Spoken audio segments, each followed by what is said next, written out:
Can a single act of trust completely rewrite the life of a habitual criminal? This is Ruskin, the author of The Thief's Story. His writing frequently explores human bonds and quiet wisdom, and this chapter is a perfect example of that focus in action. Let's look at the first of our two main characters. Hari Singh is a 15-year-old experienced thief. He survives by using deception and constantly changing his name to stay one step ahead of the police. Now look at the target he chooses. Anil is 25, a struggling writer making a sporadic income. He is easygoing, kind, and quick to trust, making him the ideal mark for someone like Hari. The entire conflict of this chapter rests on this psychological mismatch. A boy whose survival relies on breaking trust meets a man whose nature is to blindly give it. Hari flatters his way into Anil's home by offering to cook. In exchange for the meals, Anil begins teaching the boy how to read, write, and form complete sentences. The dynamic shifts when Anil receives a bundle of 600 rupees from selling his writing. He tucks the money under his mattress, waking up Hari's dormant criminal instincts. While Anil sleeps, Hari slides his hand under the mattress, takes the notes, and runs straight to the railway station to catch the Lucknow Express. This photograph shows a typical busy Indian railway platform from that era, much like the one Hari reaches. But he doesn't board the train. He deliberately lets the Lucknow Express pull away, paralyzed by a sudden moral crisis. This scale visualizes his internal struggle. On one side is the 600 rupees, a reward that would run out in a few weeks. On the other side is Anil's offer of education, which carries the weight of permanent respect and a stable, legitimate life. Hari's decision to turn his back on the train represents his transition. He chooses to value his own future potential over a quick payday.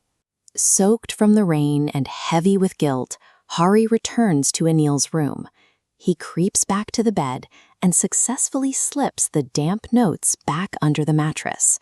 The real test happens the next morning. Anil hands Hari a 50-rupee note to pay him for his work. The note is still damp from the rain.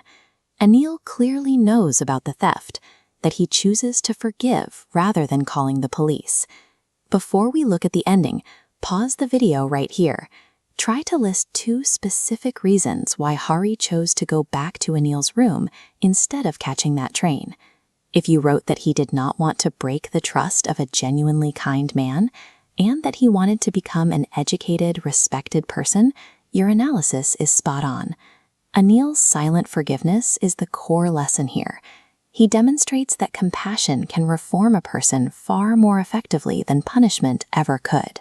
Now, let's translate your understanding of this story into a high-scoring answer for your board exams, specifically targeting the 5-mark value-based questions. Consider this board question. How does education and Anil's compassion bring a change in Hari Singh? Construct your answer in 4 parts.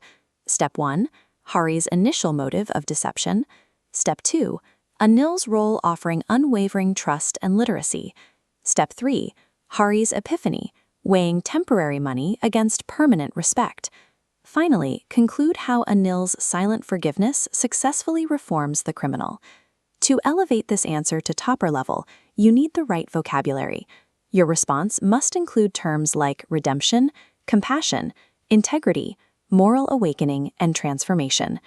Pairing a clear logical structure with these precise terms gives your answers the depth examiners look for to award full marks.